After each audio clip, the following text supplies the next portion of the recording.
Sometimes we forget why we're here. It's easy to fall off track. These help us remember. These battle scars don't look like they're faded, don't look like they're ever gone away. They ain't never gonna change. These battles. Growing up, I had a dream, something no one else could see. Tell me what it means when your faith is falling beneath your knees and you can't breathe. Everything you see reminds you of what you're not or something you won't be. You gotta take what you're given, that's how we live it. Don't be mad at the system, it's simply how we've existed. I hear a lot of people talking like they politicians and choose to be an accountant because it's safe in a business.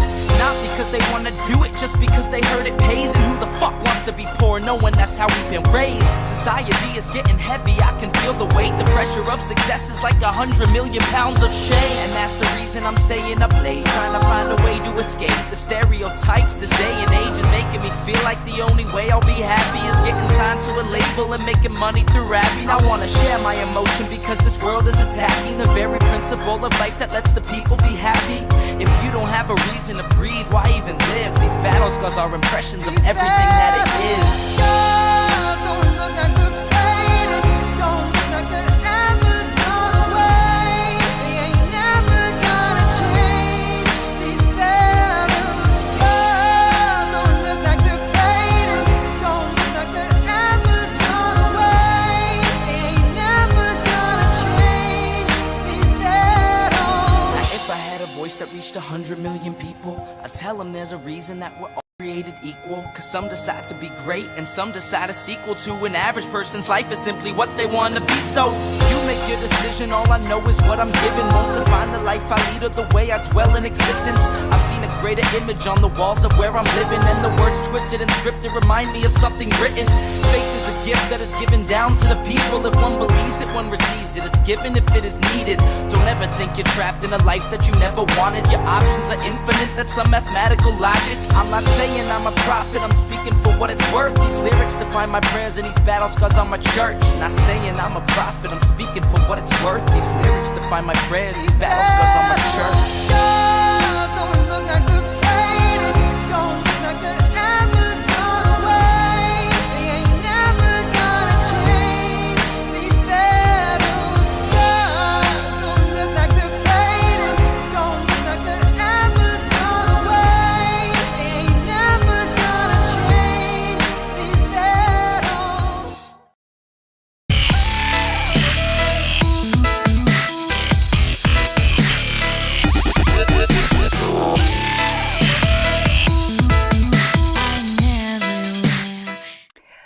Okay, it's the right camera. I wasn't sure. I was fiddling around at a software update. How are you all doing? But just so y'all can see what I've been doing, I've been setting up some multiple camera angles. We're getting fancy here. Let's see. We've got this one. Hey, now as you can tell, it's nowhere near as good of resolution. This is like an old Logitech.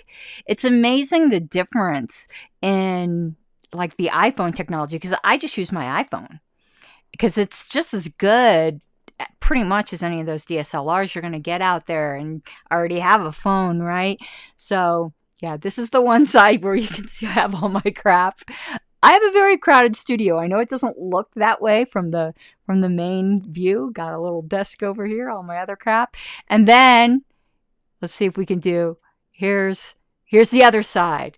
And actually, let me move this out of the way a little bit. This camera's a little better. I didn't think it was. But behind that door is the furnace. Yes, I literally am the Libertarian in the basement. But let's go back to the clean shot. You wouldn't think at all, like, oh boy. And yes, I'm on my 1800s desk here. It was literally, I think, made in 1884. And it is wonderful. And I love it. And hello, Winrich. Winrich, while I have you in chat, we'll probably, I guess, be getting back to storage maybe right before Christmas or right after Christmas. I think I'm done writing everything I need to write. We shall see. It always seems like something's coming up, but I do want to get back, and I'm getting much, I hopefully all of the COVID related, obviously not infectious, but weaknesses and things like that are over. So what we're going to be talking about tonight, but first, I want to do my support thing. Hello, Starfield. Right here it is. Yes! Subscribe. If I know you're supposed to say this at the end, because those of you who are new watchers, you may not want, like, why would I just subscribe? It doesn't matter whether you hate it or not. I mean, is it going to kill you? And you can follow me on Twitter at Karen Ann Harlos. And last but certainly not least, I would appreciate your support on Patreon at patreon.com/Pink Flame of Liberty. As I've explained in other shows, my YouTube subscriber base is really good, meaning, the number of subscribers as I have is steadily growing, but do need to make up some Patreon subscribers because it was costly for me to take the stand that I did. The very controversial stand that we are a political party and not a PAC, and that we exist to support Libertarian candidates and not Republicans. And I've wished all the best and well to people who feel like they need to go join the Republican Party, or maybe work with groups like YAL or other types of groups that are nonpartisan but are more on the conservative side, if that's your thing. But we are a separate political party that has our own candidates, whether you like them or not. And if you don't think the Republican Party is saying the same thing to its people, do you think every single Republican in the world is crazy about Trump? No. There was plenty of Democrats who weren't crazy about Kamala when she was running. I'm not so sure Kamala was crazy about Kamala. But what we're going to be talking about now, this does have something to do with that, because we're talking about tariffs, because that seems to be the big Trumpian thing right now. Is I wish I had the Oprah meme, and there actually is something I wanted to download, but I forgot to. But you get a tariff, and you get a tariff, and you get a tariff. That's a good one, Nathan. I'm stealing that. Just so you actually, Nathan, I'm taxing that right now, and I'm tweeting that. So you can be mad at me if it gets ignored. Then I'm going to blame you and say, oh man, that awful tweet was Nathan's idea. But if it does well, I'm going to take all the credit. Don't negotiate. I like that with tariffs. That's great. I love it. I'm not even crediting you. I'm just totally taxing it. Thanks for the tweet, Nathan. Oh yes. Yes. Okay. Dave Davis, Dave said, I know people are like, who are watching later, I'm going to put these on the screen. He says he thinks the Libertarian Party's become an arm of the Republican Party. It is if we let it. And those of us who don't wish to see that need to work and make sure that doesn't happen. Because nothing happens without work. And tweeting about things and all of that doesn't really solve the problem. So, yeah, and as Winrich, who's Rocky Mount, anyone watching in live chat, yeah, Biden certainly didn't ease off tariffs. Now, those of you know, particularly those of you who have been on boards with me know, who have treasurers, I'm not an economist. Me and figures aren't the best thing. So if you're tuning in expecting some in-depth economic analysis, you're not going to get it. That's not my thing. Much more into talking about social issues and basic libertarian theory. And we are dealing here with basic libertarian theory. Before I even started this show, Wayne, everyone here knows Wayne, shut the door. He asked me, like, have you done a lot of studying on this? And I'm like, no, because I can just reason from basic principles. But I did read some stuff, obviously, because I like to think through it and then read some articles that know what they're talking about to see if they come to the same conclusions. And then I know at least, I'm not going all Biden on you. and I still have a little noodle in the noggin. So short answer, too long, did not watch is tariffs are bad. Oh, and I know somebody's going to ask me, yes, I am wearing a shirt of a unicorn vomiting out a rainbow. Just so you know. I don't think anything's coming in. Oh, yeah, he's farting out a rainbow, too. Just so you know. In case you were curious, I just knew you had to know that. Now,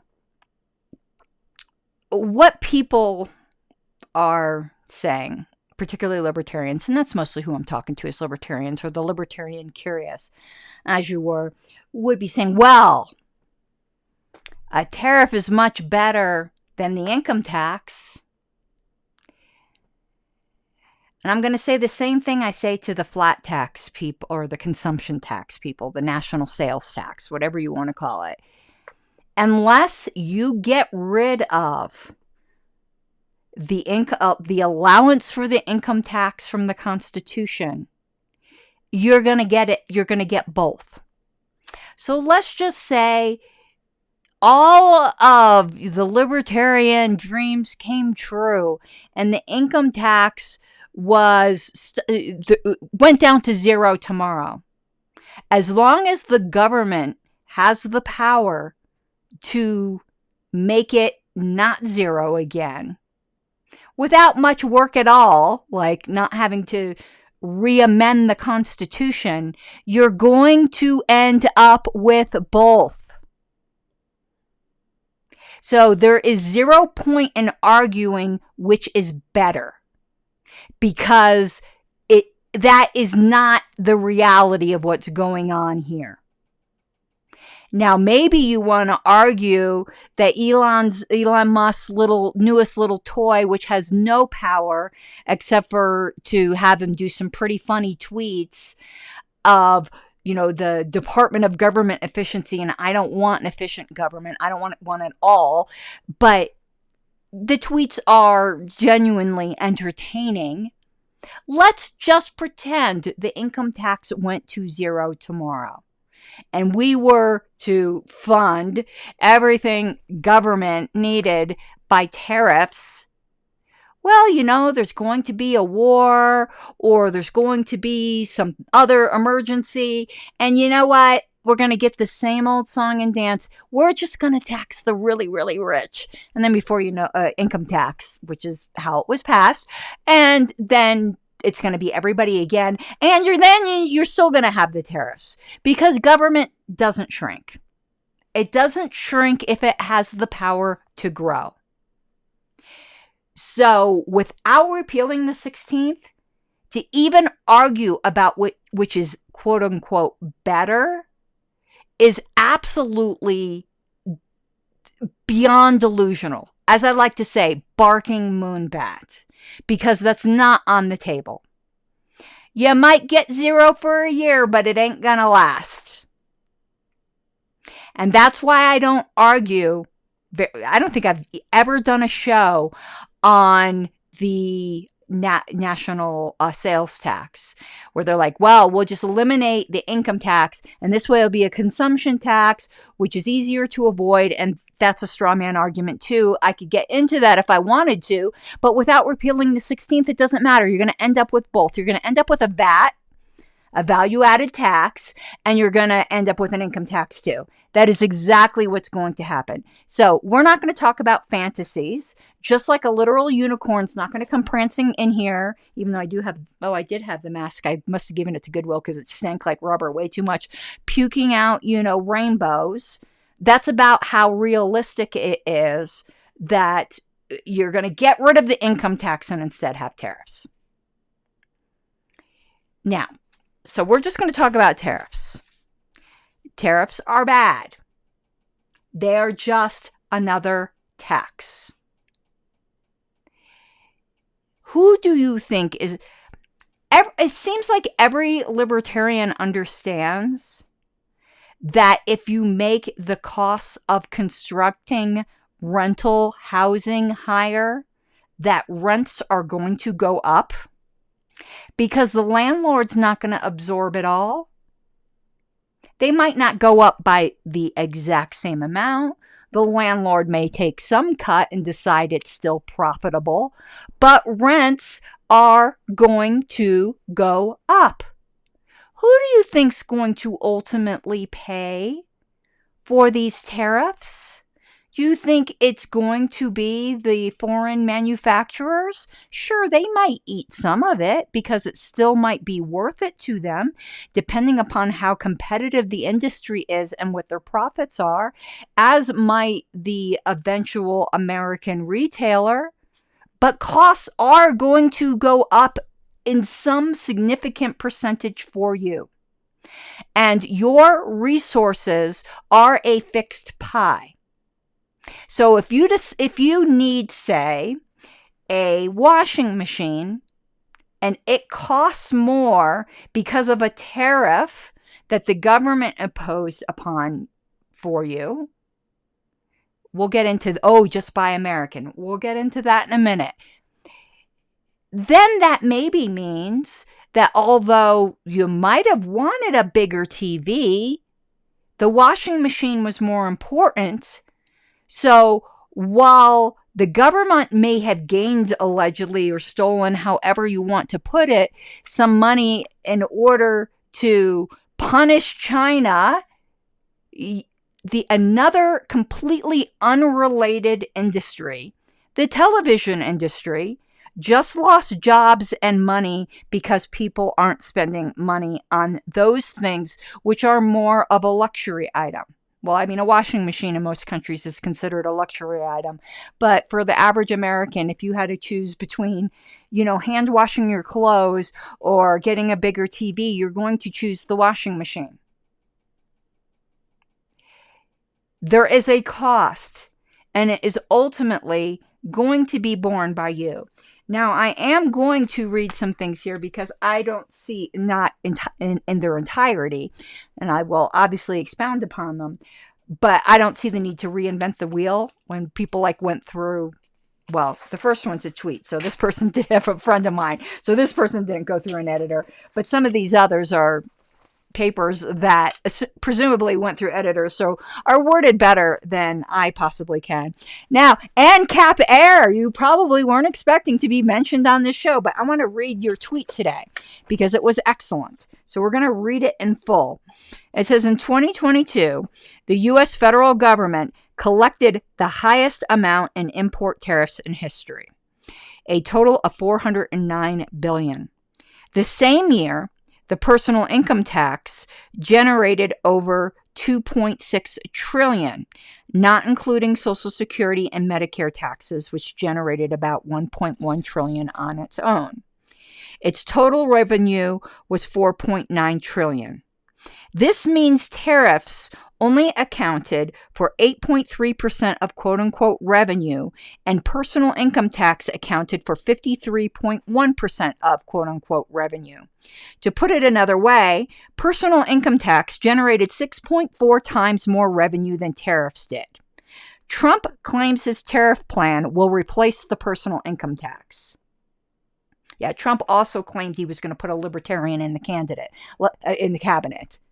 And no, RFK Jr. doesn't count. Simply paying your way to claim you're something, that is like so Kennedy, but that doesn't make you a Libertarian.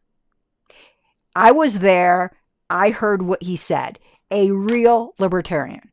And I also was part of and these weren't like executive session type things, no secret. The internal chatter amongst the LNC was an actual true blood libertarian with libertarian ideas that, don't include things like a national daycare program.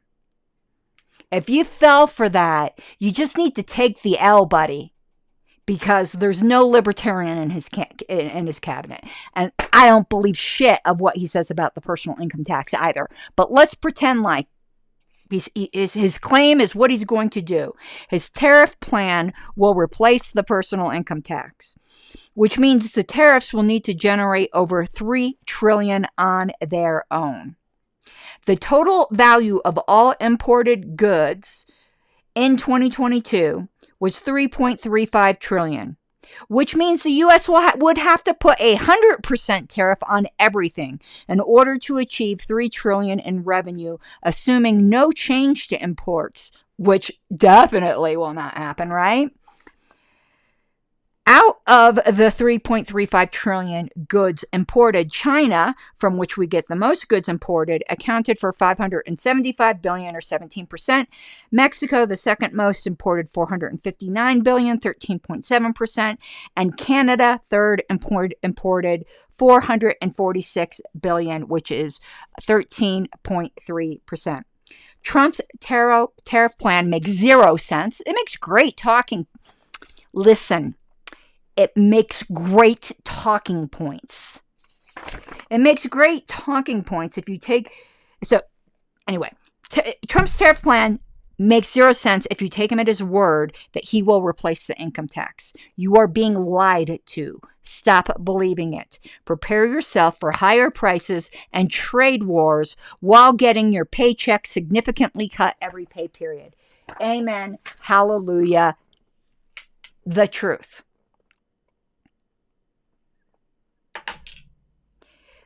But some people will say, yeah, but you can avoid tariffs by just buying American. Well, let me let you in on a little secret. It's somewhat sarcastic. You can avoid every single tax in the world by just going off into the wilderness somewhere and living like a hermit in a cave. It's possible. I thought we were talking about freedom here, which means that you don't have to go out of your way to change your way of life and your what do they call it? The value, quantity, quality of life in order to avoid being aggressed upon by the government. But let's just say, okay, well, you can avoid it. I always hear this crap. With the fare theft. Oh, you can avoid it by just buying used. Don't you think everyone's going to have that idea? And what do you think is going to happen to the used goods market? What happened to the used car market during that time during COVID when you couldn't get new cars? Like the prices, it's like libertarians lose all sense of how the invisible hand of economics works. For some reason, orange is the new blinder. But say, okay, just buy American. Do you think that all companies where it says made in America, do you think that means that every single molecule of everything that went into making that item came from America? We don't produce or have, we are a very rich country in natural resources, but we don't have all of them. Which means that they're importing things. That even buying American will have hidden tariffs in them. But it is worse than that. I'm going to say a blasphemy here. But always just buying American isn't necessarily the best thing for the country or yourself or our future growth and innovation and prosperity. Because again, resources are a fixed pie. And if all our resources are going towards just providing the necessities that people will just buy American for, there's no room left for innovation. And that innovation will end up going overseas and not happening here, where we will then lose out on the future jobs while we're still worried about who's going to be, the steering the horse-drawn carriage and putting out the candles. Diversification and specialization in world trade is a good thing. Built into this whole thing is an assumption that a trade deficit is bad. Says who? It isn't always. It can be. I'm also going to give you another blasphemy here. There are certain limited circumstances, depending upon how you define works, in which a tariff or some tariffs work. But that doesn't mean overall they are good. Something I hear from like Matt Walsh type conservatives who will go, oh, prohibition doesn't work. Oh, yes, it does. Drinking went down during prohibition. Well, because most people don't want to break the law. They're scared of having violence committed against them. So in the beginning, drinking did in fact go down. But over time, it went back up to the point that the American government was poisoning its own citizens because they wanted to drink so bad that they were getting industrial alcohol and making it somehow drinkable. You could tell I'm not don't know anything about distillery. So they were putting poison in it on purpose and purposely poisoning American citizens. Because no, ultimately prohibition might work for a little while. But like Cersei Lannister, maybe I shouldn't be quoting Game of Thrones. Or no, it's Jaime actually said to Brienne, when she was all embarrassed about being in love with Renly, who was gay. Jaime was boinking his sister. He's like, we can't help who we love. Well, we're Americans, human beings, we want what we want. The drug wars work so well, hasn't it? I mean, nobody wants to do drugs anymore. Okay, so let me give you just some quotes from people that are smarter than me. I'm going to start with the first one. Now, I know this isn't everyone's favorite organization, but they are actually really good at writing white papers. And you can be mad at me if you want. I'm not one of those people that are going to cut off their nose to spite their face and say that because I don't like the fact that Ilya Somin was, defending forced vaccination, that Cato is always bad. Cato puts out some good white papers. And here's a good one on separating tariff facts from tariff fictions. And of course, they start out with the obvious, that a tariff is a form of tax. And I never really thought about this. I mean, I sure would have if somebody asked me the question, but we use that word and sometimes we don't get down to the mechanics of it. Like, how is it actually assessed? I always assumed that it was always like value added, ad valorem, certain percentage added onto the value of a good. But they also talk on here that it can be a fixed dollar amount per good. So like a per widget tax rather than a per dollar amount. So they say tariffs are imposed to shield domestic companies and workers from foreign import competition or to generate revenue for the government. Protectionist motivations. Now I want you to remember this because I'm going to have my own theory at the end here. It's not sure unique to me. It's just not something I read today. Please don't let me forget about it. Keep that word protectionist in mind because it's funny where we're non-interventionists when it comes to violent overseas conflicts, and we're often called isolationists. This is like an isolationist in the dirty sense of the word economic policy, and it's not good. I am actually going to make maybe a leap, but at least an analogy that this type of protectionism is a mild form of warfare. And if that seemed a little shocking to you, I'll justify what I mean. Don't let me forget, though, because I'm getting old and I will. Protectionist motivations for imposing a tariff include revitalizing local industries, creating jobs, offsetting allegedly unfair trading practices of other nations, promoting national security, or affecting the balance of trade. Tariffs attempt to achieve these objectives by making imports cost as much or more than similar higher-priced goods made domestically. If domestic goods were already priced less than imports, in the absence of a tariff, a new tax would be unnecessary. Thus, a tariff discourages U.S. consumers from purchasing imports and encourages them to buy from domestic producers instead, boosting the producer's sales and profits. So that's the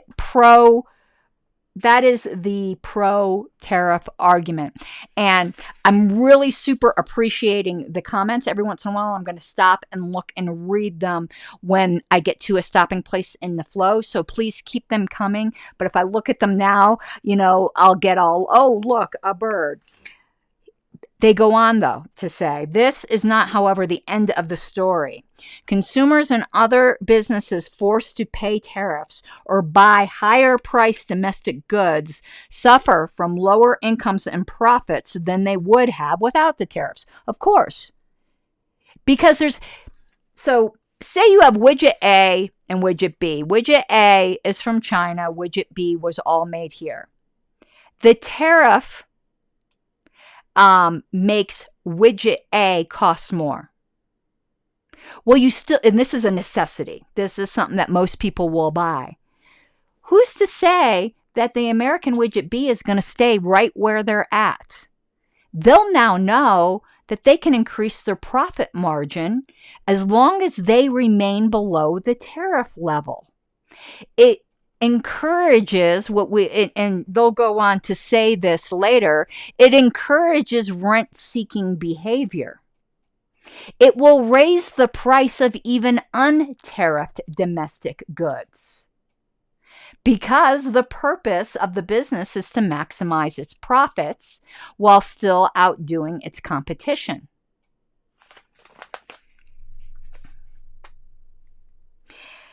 This, in turn, means reduced consumer spending on other goods or services, or for companies on worker salaries or investments in the future.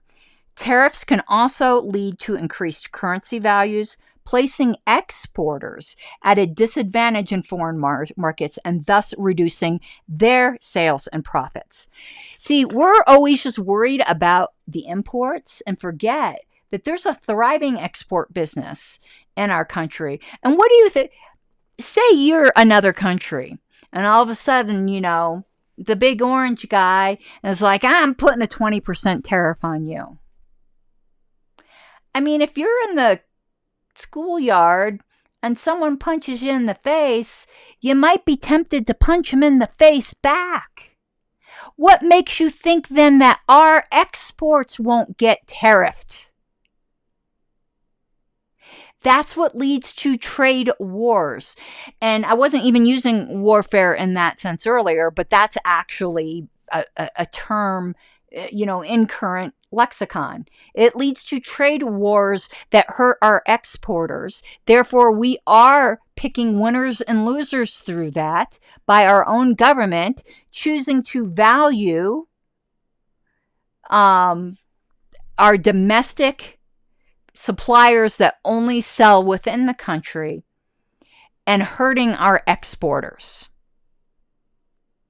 And if we do think American culture and values, our classical liberal traditions are important, guess what gets exported with goods? Culture does. Now, some of our culture is complete shit, but there are certain values in this country that don't exist elsewhere in the world.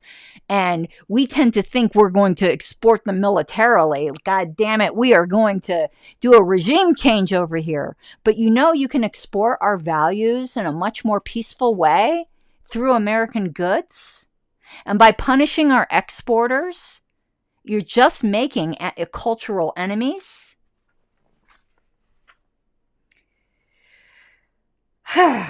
Like any tax, a tariff generally leads to a deadweight loss, an excess loss or burden above the amount actually paid in tax, because it decreases aggregate economic activity and incomes.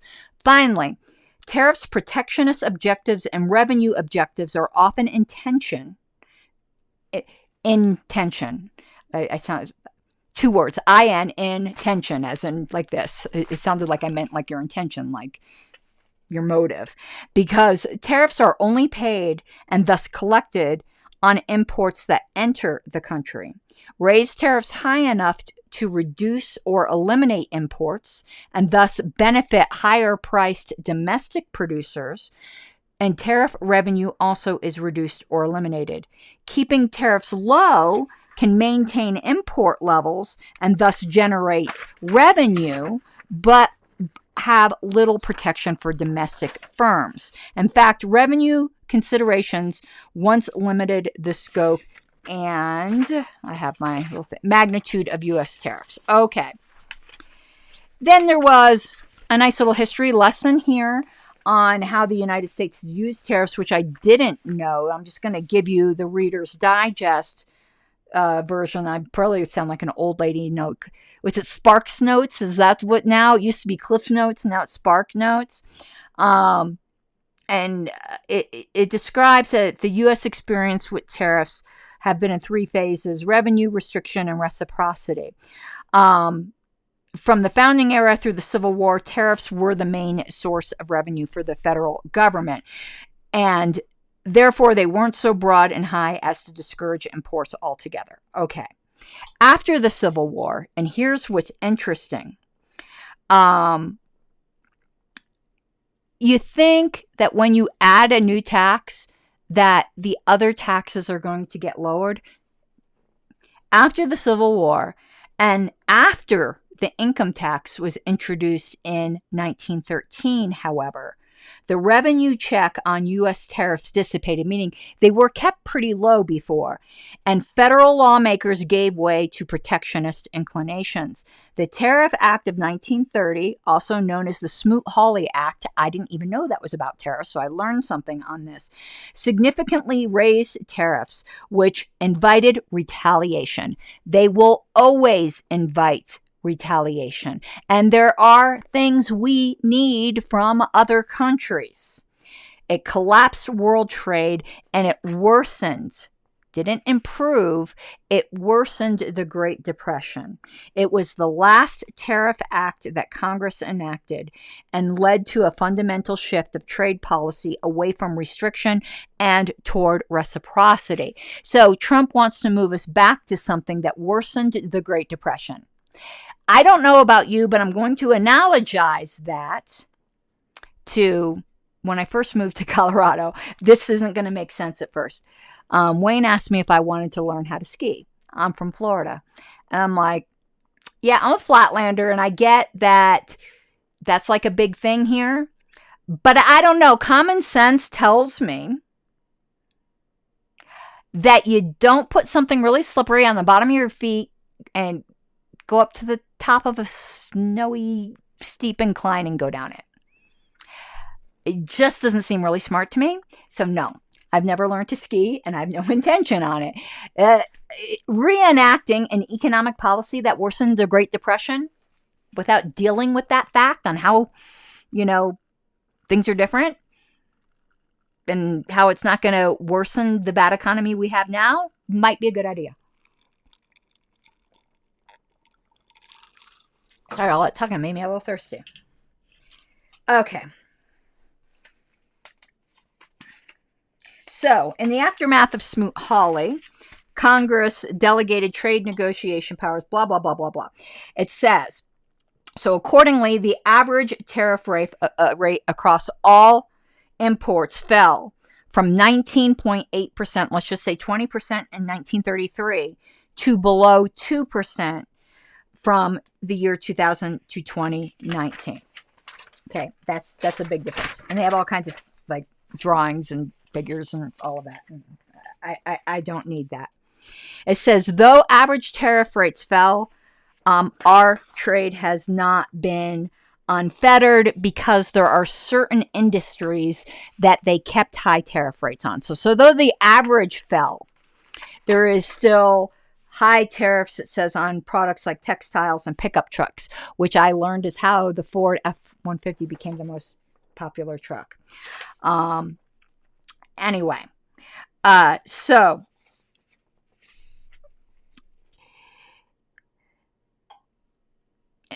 Trump administration accelerated it, and so on. But the next section, who actually pays tariffs? It says, when a country imposes a tariff on imports, the person or firm who imports the goods into the home country bears the legal burden of paying the tax. But the more relevant question is who ultimately bears the economic burden of a tariff. And it's different, usually, from the person who writes the check to the government. And it differs under different circumstances, as we started the show. But ultimately, at least some of it's going to fall upon you in higher prices. And in your fixed pie of income, that means you can't use it in another area. And some people will say, and I'm sure it's going to come on here, but this is where I'm just going off script. Yeah, but it will raise the average household income because there'll be more jobs. Well, there might be more jobs in that one industry that is benefiting from the protectionist tariffs, but the higher prices you have to pay there means less jobs, and the other goods that might be more non-essentials, more luxury goods or discretionary goods, there will be less jobs. The seesaw always balances. Here's what I wanted to start the show with, but I'll do it. I'll put it in here because now it makes sense. And I gave this analogy to Wayne earlier. He apparently didn't know a lot of nursery rhymes, and maybe you don't, and I'm not going to sing it to you, so don't be worried. I'm actually just going to give you the plot of a nursery rhyme, and it will explain the cover image for this show. When I was a kid, I used to love the songs. I am going to do one that has nothing to do with it, but my mom always used to sing to me. What was the one? The ooga booga booga booga. Never mind. But there's ones about the monkeys in love with in a zoo. But she loved the maresy dotes and dozy dotes and little dozy divey. Kiddly divey too, wouldn't you? But the one I remembered, and it's like 10 minutes freaking long, is a nursery school rhyme song called "There's a Hole in the Bucket," and it repeats multiple times. It's a conversation between a woman named Liza and a man named Henry. And it starts off, there's a hole in the bucket, dear Liza, dear Liza, so anyway. So Henry says to Liza, there's a hole in the bucket. She says, so fix it, or so plug it. And Henry goes, with what shall I plug it? And she says, a straw. And he says, the straw is too long. She says, well, cut it. He says, with what shall I cut it? And she says, with scissors. And he says, our scissors are too dull. So she says, sharpen them. And he says, with what shall I sharpen them? And she says, with a stone. And he says, but the stone is too dry. And she says, well, wet it. And he asks, with what shall I wet it? And she says, with water. And he asks, with what shall I fetch it? And she says, with a bucket. And he goes, but there's a hole in the bucket, dear Liza, dear Liza. And the whole thing starts again. Tariffs are the embodiment of there's a hole in the bucket. Now y'all go Google that song. It's actually pretty funny. It's on Sesame Street too. But there's some old timey singer. This goes back, I think 100 and something years. It's an old one. I think the same generation that was traumatized by Old Yeller probably knows there's a hole in the bucket. If you were fortunate enough not to have been forced to watch Old Yeller, you do not know how lucky you are. So, back to the article. Recent empirical evidence, using a variety of methods, indicates a near complete pass-through of the 2018 to 2019 tariffs to U.S. consumers. And it said it cost U.S. consumers and the firms that import foreign goods an additional $3 billion per month in added tax costs and $1.4 billion in deadweight loss or lost income.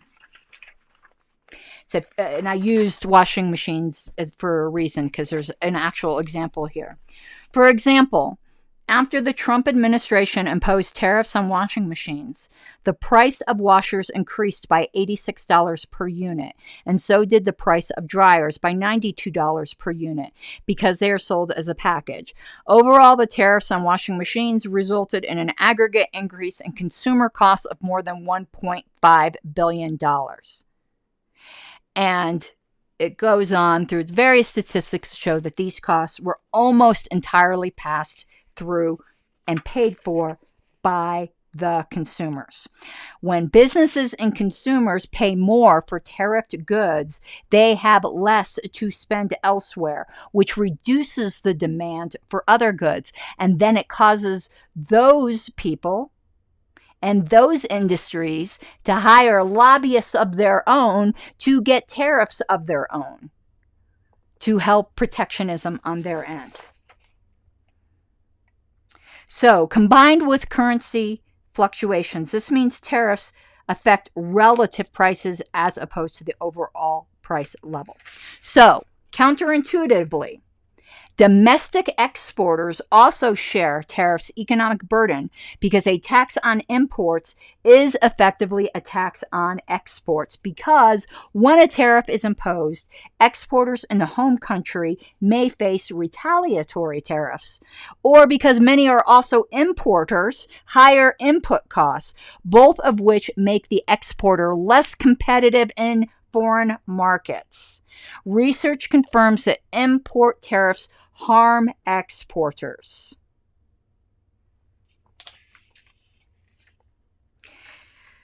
Okay.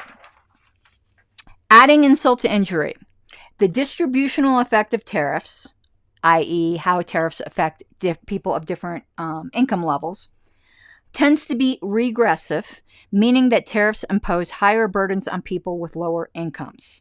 In general, tariffs create larger burden on poorer households, because poor households generally spend more money on traded goods as a share of their income than wealthier households.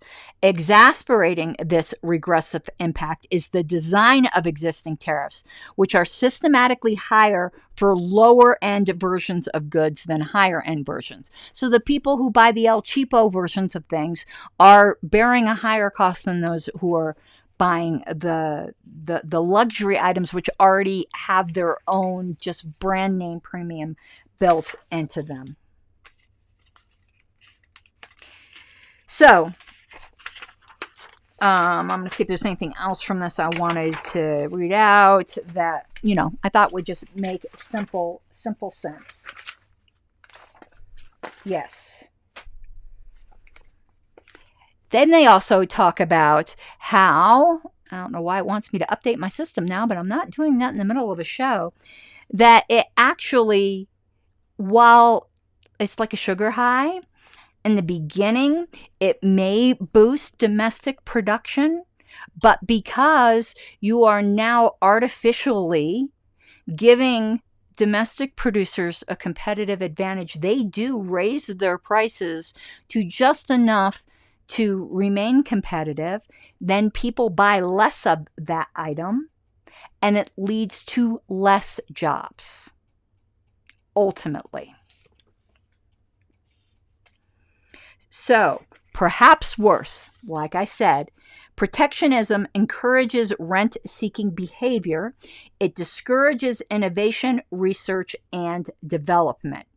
It confers private benefits upon lobbyists, shareholders, senior workers, and top managers. And it appears to reduce returns to true innovation and encourage innovative firms to exist. These dynamic costs of protection are more serious than the distortions that are even shown in standard trade theory diagrams. Okay. So that was the Cato article. I like how I just tear things up before. No, actually, there was a couple more pages here. It says, in short, regardless of whether or not a trade deficit is a problem, which I think is arguable, tariffs are not a valid solution. I agree. Now, here's what's very interesting. I want to read this in full. What else happens when tariffs are imposed? It says, if the hundreds of import restrictions granted to the politically powerful steel industry are any indication of U.S. tariff history, one drink from the protectionist trough is feeding trough is rarely enough. Granting tariff protection to one industry mushrooms into requests for tariff protection from additional industries, extensions when initial protections expire, and exclusions for specific firms. And that is why lobbyists exist. And then they talk about the scope of tariffs of downstream goods. And what they called cascading protectionism. So American producers of other steel or aluminum intensive products such as beer kegs, oil pipes, and tin cans have also requested protection because the metals tariffs have made their goods uncompetitive versus foreign companies. So, not a good idea. All right, I'm going to put all that in my little trash pile here. Let's take a look at comments. Spit some liquid. Okay, well, and I thank you. Piss Poor Braxis. What a name. Well, thank you for your compliment on my hair. I think maybe you haven't heard me talk enough, but just rest assured I'm not a wacky liberal. I'm a wacky libertarian. All right, let's see here.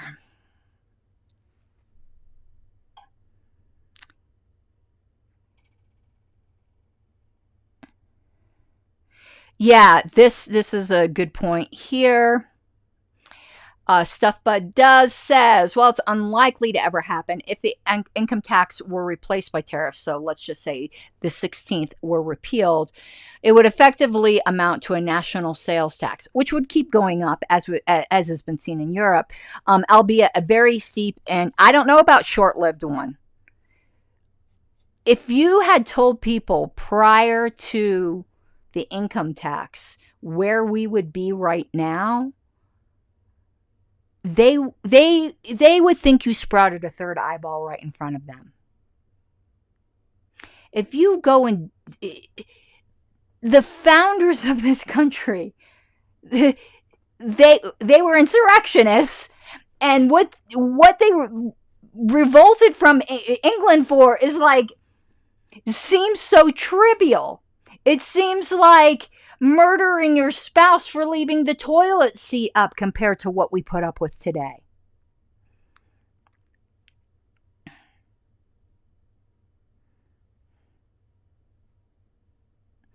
Okay.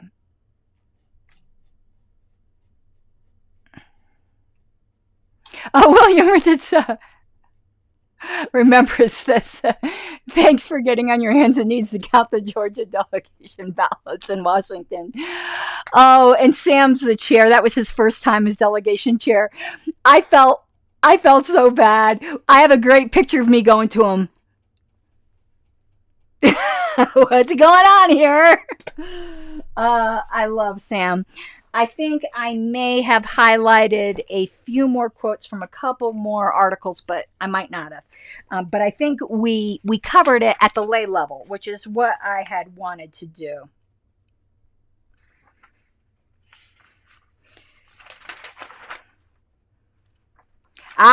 Here's something.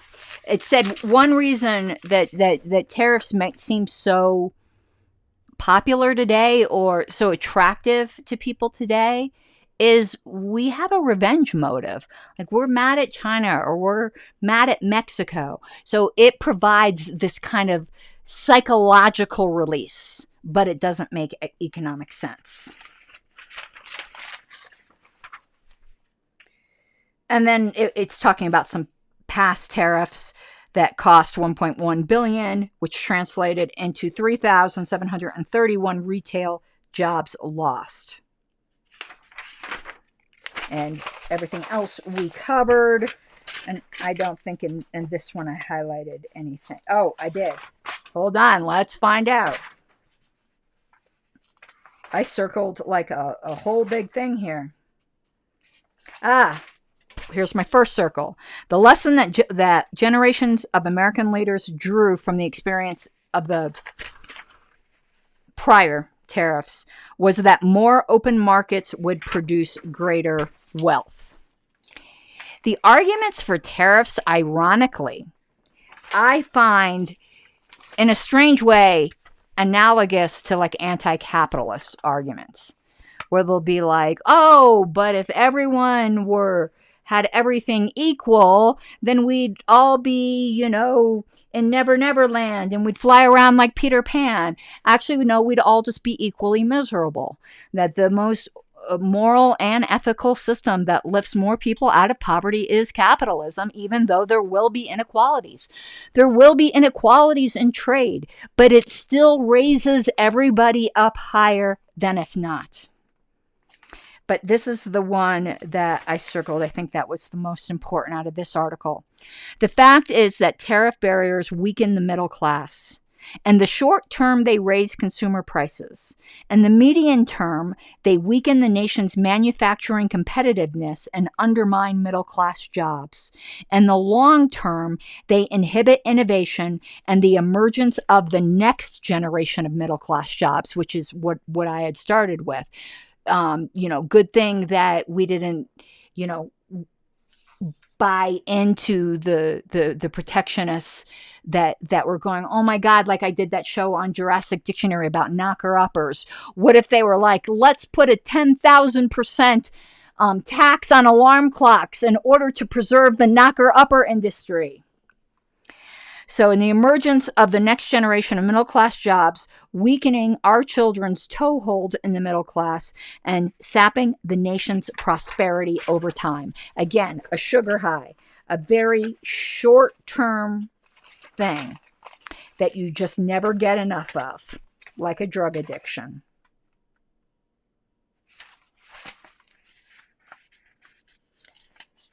It says, if tariffs remain in place, these small changes in costs and prices become permanent and they begin to spread like cancer. And I actually circled a lot more in this article than I thought I did because it printed funny. And it says, yes, again, but we're keeping all these jobs here, or domestic companies are making more money, but it's not natural. He says, why is this not a good thing? Because that increased profitability is illusory. It only exists because of the presence of the tariff, which is a government policy that could change. And in fact, powerful interests in society make these sorts of things change. Again, doing another Game of Thrones reference. Oh, actually, it wasn't Game of Thrones. It's The Tudors. And it was Anne Boleyn says, what the king gives, the king can take away. Yes, I do like my drama quotes. And it says, worse still for the United States, there will be a day when a potentially promising new industry emerges in China or India or Europe because it finds capital and workers there. Tariffs, even more than any other form of taxation or government interference in the marketplace, create dysfunctional incentives that distort costs and prices throughout the economy. They tend to shore up the industries of yesterday at the expense of the industries of tomorrow, an illusion of protection from an underlying economic reality that cannot be denied forever. And what a great way to leave off on that. So, let's see if there are any further questions, but to me, that was a good overview without getting like too much into the, the chalkboard of the equations. I think we could just do the one equation, the meme, of where fuck around and find out intersect. Yeah, that's what's going to happen. We're going to FAFO. We're going to FAFO with tariffs. Oh, you reminded me of the warfare thing, Nathan. So when I said it's a form of warfare. Do you remember when Madeline, Albright said it was something like 1 million dead Iraqi babies was worth it when we cut off, what's the word for it? Embargo, supplies, and the Libertarian Party has always argued that that's a form of warfare. Because the fact is, when goods flow freely across borders, the incentive for warfare greatly diminishes. When you restrict the exchange of culture and humanity and trade, you are restricting the mutual beneficiality of all of us to each other. And that is a form of warfare. And I mean that metaphorically, and that obviously you're not shooting guns at somebody, but you are trying to manipulate their economy. And the fact is, liberty cannot be centrally planned. And libertarians allegedly understand that in so many other things, but on other fronts, they are so blind to it.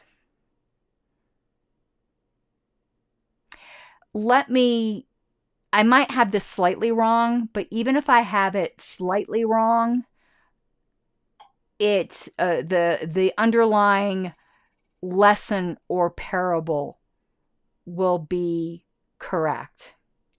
And it is the idea of unintended consequences. That sometimes it's better to just let things play out, otherwise known as the butterfly effect. But you don't know. There was a Christian apologist that I admire named Glenn Miller. And he once wrote that history is not all of one piece. Meaning, like, you tug a strand here, and the rest of the blanket way over there unravels. It's almost like quantum string theory. And you can't predict that. So here's a couple examples I'm going to use. They might not be historically precise because I didn't know I was going to use these, or I'd make sure I was really spot on the nose. But you'll get the general idea. There was a village in England, and I think it's called Leeds, that voluntarily quarantined itself once somebody in the village got the bubonic plague. This part of the story is not particularly relevant, but it just happens to be part of the story. But it's one of those olden town type places where generations and generations of people live. So the descendants of people who survived and lived through the bubonic plague still live in this village. If I'm getting the village name right, I could be confusing it with another one, but there is a village in England in which this is true. And it turned out that not running away from the plague and keeping it in that one place, and it killed off, a lot of people, quite obviously. The descendants that can be provably traced back to that time are immune from AIDS. Now, scientists are still exploring that connection.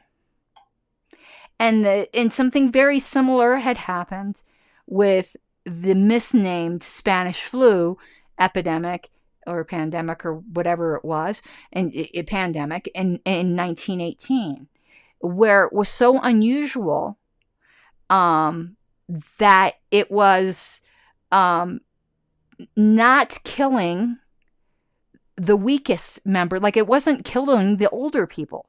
It was killing young people.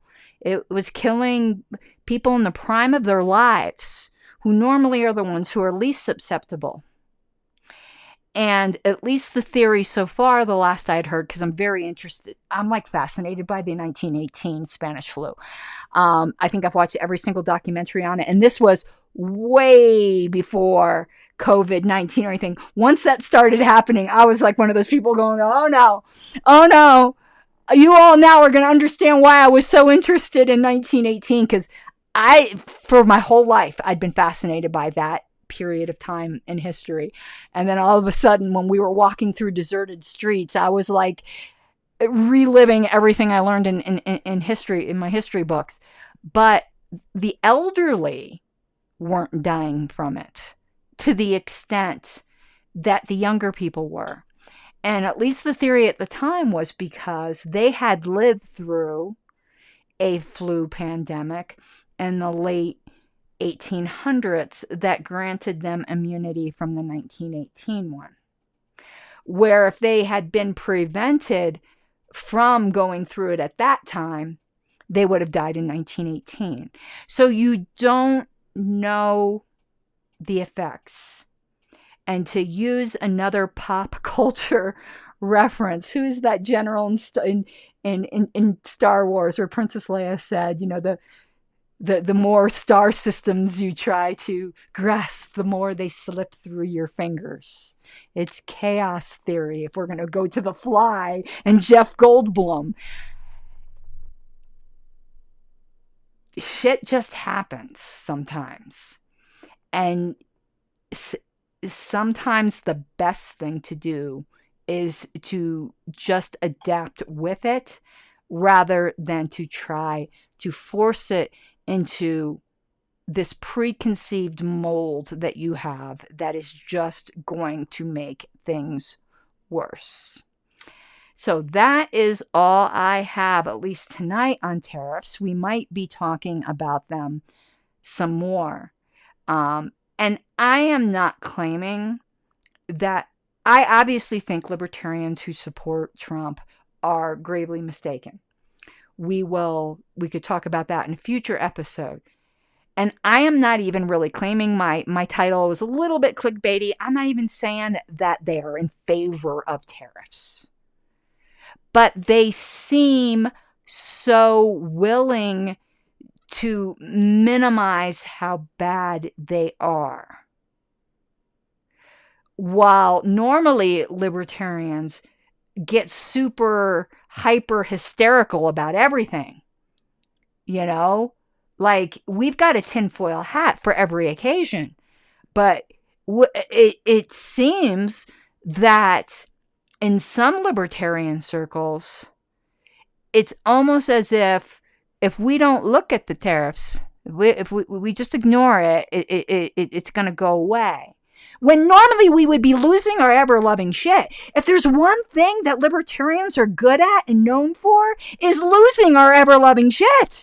And we're not.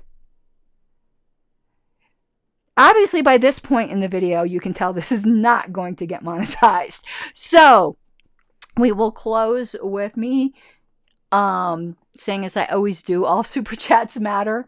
If you're watching this after the fact, all super thanks matter.